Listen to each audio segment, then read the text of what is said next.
अभी तक हमने देखा कि अष्टफलकीय में किस प्रकार की प्रकृति होगी, CFT किस प्रकार से लिखेंगे अपन। अब इसके बाद में चतुष्फलकीय कॉम्प्लेक्स में है, टेट्राहाइड्रल कॉम्प्लेक्स में CFT को हम किस प्रकार से लिखेंगे उसमें देखें अपन। अब अष्टफलकीय में तो दो क्षेत्रों में बढ़ रहे थे, लेकिन वहां पर प्रबल क्षेत्र और दुर्बल क्षेत्र का प्रभाव पड़ रहा था। लेकिन यहाँ जो चतुष्फलकीय होती है स्थिति, उसमें ऐसा नहीं होता है और इसमें हमेशा ही डेल्टा टी, टेट्राहाइड्रल इसलिए टी लिखा है, इसका मान हमेशा कम होता है P से, इसलिए इसमें निम्न चक्रण संकुर बनने की कोई संभावना नहीं होती है। और डेल्टा टी और डेल्टा ओ में आपस में इस प्रकार का संबंध होता है। अब ये जो 5 डी कक्षक थे वो कहाँ बट रहे थे? दो भागों में बट रहे थे। तो अष्टफलकीय में कहाँ चले गए? T2G नीचे और EG ऊपर। लेकिन यहाँ पर उल्टा हो जाएगा। यहाँ पर क्या हो जाएगा? ये जो T2G है वो छत पे चले गए और जो EG है वो नीचे है। ये EG है और ये T2G है। अब इन दोनों की जो ऊर्जा है, इनका भी जो अंतर है वो कितना है? 10 dQ है। अब यदि हम इसकी बात करें तो ये जो ऊर्जा है ये कितनी हो जाएगी? प्लस के 4 dQ और ये जो ऊर्जा है ये हो जाएगी माइनस के 6 dQ। यानी इनकी ऊर्जा में कमी हो रही है और इनकी ऊर्जा में अधिकता हो रही है। तो बस केवल इसमें तो यही ध्यान रखना है और इसका कोई भी ऐसा कोई क्वेश्चन नहीं पूछा जाएगा कि किस प्रकार से है। इसके लिए हम अब इसमें क्रिस्टल क्षेत्र स्थायीकरण ऊर्जा की बात और करते हैं कि स्थायीकरण ऊर्जा क्या हो गई? स्थायीकरण ऊर्जा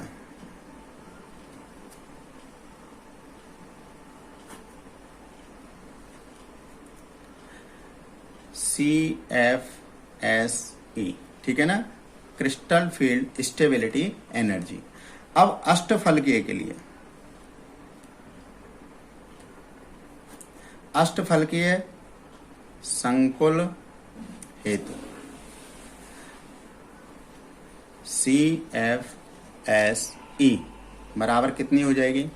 अब देखिए, आपने देखा कि किस प्रकार से, और अष्टफलकीय में जो एनर्जी थी वो देखिए माइनस के 4। अब इसमें कितने हैं? ये T2G नंबर ऑफ इलेक्ट्रॉन्स देखेंगे अपन, मैक्सिमम 6 हो सकते हैं, लेकिन अब वहां पर कितने उपस्थित हैं उसके हिसाब से होगी। तो एक इलेक्ट्रॉन के लिए कितनी होगी? माइनस के 4। अब इसको कैसे लिखेंगे अपन?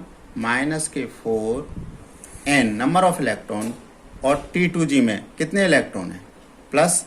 अब ज्यादा कितने की थी? प्लस 6 थी, लेकिन एक इलेक्ट्रॉन की प्लस 6 है तो कितने हो सकते हैं यहाँ पर नंबर ऑफ इलेक्ट्रॉन्स?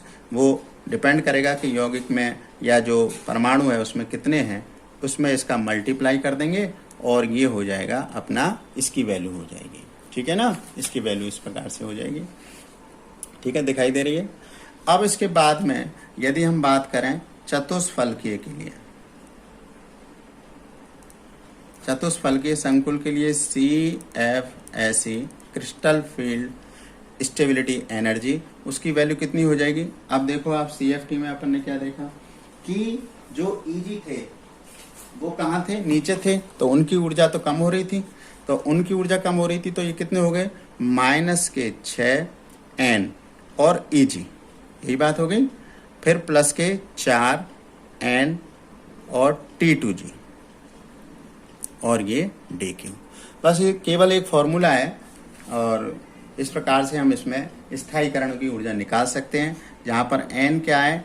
इलेक्ट्रॉनों की संख्या। ठीक है, इस संख्या से हम लिख करके और इस स्थायीकरण ऊर्जा की वैल्यू का निर्धारण हम कर सकते हैं। ठीक है, अब इसके बाद में एक और टॉपिक आता है कि कॉम्प्लेक्स में कलर, संकुलों में रंग किस प्रकार से प्रदर्शित होता है, इसको हम कैसे दर्शा सकते हैं। तो कुल मिलाकर के रंग दिखाने के लिए क्या होना चाहिए कि कोई भी प्रकाश को एब्जॉर्ब कर रहा है, फिर उत्सर्जित कर रहा है, अवशोषित कर रहा है, उत्सर्जित कर रहा है। यानी इलेक्ट्रॉन उच्च ऊर्जा स्तर से निम्न में आ रहा है, निम्न से उच्च में जा रहा है, इस प्रकार से। और वह कैसे क्या करता है? कलर हमें दिखाई, यानी एक विशिष्ट प्रकार का कलर उत्सर्जित करता है, जिसे हमें वह रंगीन दिखाई देता है। अब इसमें क्या होता है कि हमने देखा कि जो डी इलेक्ट्रॉन्स हैं वो कितने भागों में बट गए, 2 भागों में बट गए। अब 2 भागों में बट गए तो जब इलेक्ट्रॉन T2G से किस में चला जाए, EG में चला जाए, तो फिर वह कैसा दिखाई देगा, अपने को कलर्ड दिखाई देगा।